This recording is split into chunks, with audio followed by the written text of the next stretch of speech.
Chapitre 7. Ayant donc de telles promesses, bien-aimés, purifions-nous de toute souillure de la chair et de l'esprit, en achevant notre sanctification dans la crainte de Dieu. Donnez-nous une place dans vos cœurs. Nous n'avons fait tort à personne, nous n'avons ruiné personne, nous n'avons tiré du profit de personne. Ce n'est pas pour vous condamner, que je parle de la sorte, car j'ai déjà dit que vous êtes dans nos cœurs à la vie et à la mort. J'ai une grande confiance en vous, j'ai tout sujet de me glorifier de vous, je suis rempli de consolation, je suis comblé de joie au milieu de toutes nos tribulations. Car, depuis notre arrivée en Macédoine, notre chair n'eut aucun repos, nous étions affligés de toute manière, lutte au dehors, crainte au dedans.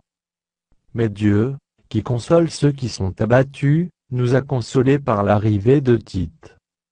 Et non seulement par son arrivée, mais encore par la consolation que Tite, lui-même ressentait à votre sujet, il nous a raconté votre ardent désir, vos larmes, votre zèle pour moi, en sorte que ma joie a été d'autant plus grande. Quoique je vous ai attristé par ma lettre, je ne m'en repens pas. Et, si je m'en suis repenti, car je vois que cette lettre vous a attristé, bien que momentanément. Je me réjouis à cette heure, non pas de ce que vous avez été attristé, mais de ce que votre tristesse vous a porté à la repentance, car vous avez été attristé selon Dieu, afin de ne recevoir de notre part aucun dommage. En effet, la tristesse selon Dieu produit une repentance à salut dont on ne se repent jamais, tandis que la tristesse du monde produit la mort.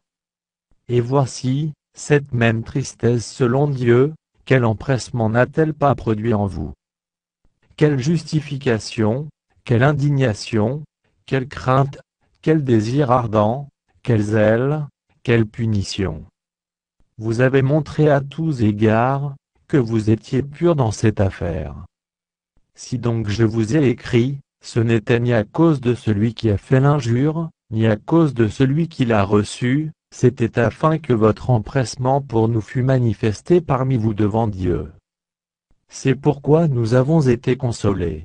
Mais, outre notre consolation, nous avons été réjouis beaucoup plus encore par la joie de Tite, dont l'esprit a été tranquillisé par vous tous. Et si devant lui je me suis un peu glorifié à votre sujet, je n'en ai point eu de confusion, mais, comme nous vous avons toujours parlé selon la vérité, ce dont nous nous sommes glorifiés auprès de Tite, c'est trouver être aussi la vérité. Il éprouve pour vous un redoublement d'affection, au souvenir de votre obéissance à tous, et de l'accueil que vous lui avez fait avec crainte et tremblement. Je me réjouis de pouvoir en toutes choses me confier en vous.